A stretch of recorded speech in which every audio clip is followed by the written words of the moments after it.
This is James Helder for IFL TV in association with Macklin's Gym Marbella. I'm at the Civic Hall in Wolverhampton today. With me I've got the Tank, Ryan the Tank Aston. What's happening, Ryan?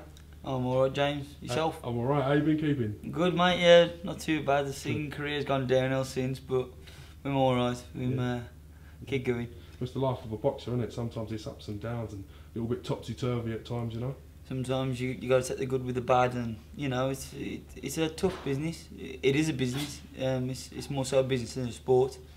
You gotta love it, and you gotta live the life of it. So as I said, as you know, the life of a boxer, as we say, it can have its ups and downs and its pitfalls. But you seem to be putting things right at the moment. Yeah, I mean, in my last 3 contests, I've had a light middle. I've done well. I've stopped 2. I was meant to be fighting for a British Masters, but then turned into just an 8-rounder. I ended up stopping him anyway. But I'm feeling good at light middle. It's a good weight for me. I had to weigh in 11.6 today, which was no problem. Weighed in pretty comfortable. Prefer day before weighing, obviously, as every boxer does, because weight is a nightmare. But I'm feeling good and I'm feeling ready for the next one. Tonight's Simone Lucas. Kid who I'm fighting, he's tough, durable, know a lot about him, know what he does well, know what he doesn't do well, and that's what I'm going to try and capitalise on tonight. Back on the TV cards as well on the BoxNation. Must be good to be fighting on that. Good. It's good to get my face back on telly, see people, see my progression, and see what I've been doing in the gym, and seeing all the hard work that I've put in, and seeing how it pays off in the gym. I mean, when you first turned professional, you was under a lot of spotlight, a lot of media attention and stuff. Yeah. How do you think you handled that pressure? I mean, I've matured with it. Obviously, as a fighter, you have to take in your stride and just not let it get ahead of you, and just keep your feet on the ground. But as the fights have gone on, the interviews have come on, and you know, it helps. It helps the interviews because you get more confident as you do them.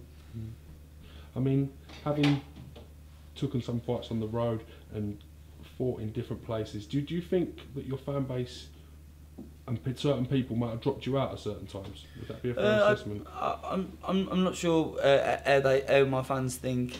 To be honest, my fans have their own little opinions, and they buy the tickets to have their opinion, and they're entitled to it. But at the end of the day, the people who support me and come buy the tickets every time, I appreciate, and I can't thank them enough. As we discussed before, like people choosing to spend their hard-earned money on Valentine's night to come to Wolverhampton to watch your box, it means a lot, doesn't it? Of course. I mean, Valentine's night is obviously a special night for most couples or married, engaged couples. You know, it's just one of them things, and you have to live with it. And tickets haven't gone nowhere near as good as they could have done, but like I say, Valentine's night, you got to take the good with the bad, and we've got to move on, and we get this one done, and then we're on to the next one. Light middle, do you feel more comfortable there?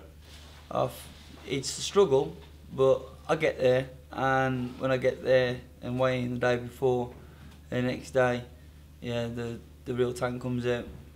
Some days it can be hard if you're weighing in the day of your fight, or whatever the case may be, with opponents coming in late or whatever. It can be hard, can't it? Well, of course it can. I mean, depending on what opponent they throw in, and if it's not scheduled for that fighter that I was meant to fight, and then a late replacement comes in, you have to deal with that situation.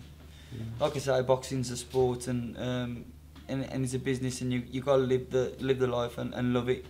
And if you're not in it for the right reasons, then you know you're best not to even step into the ring. You seem to have matured a lot as a man since last time we spoke, and kind of to be a seasoned professional now, you know. I think that boxing does that to you. Over the years, you have to like. I've had my one loss, and I've had my draws, but at the end of the day, they only mature you as a person. They only make you stronger, and I believe that it only made me stronger as a person to want the things I want and achieve. And there's animals in the house.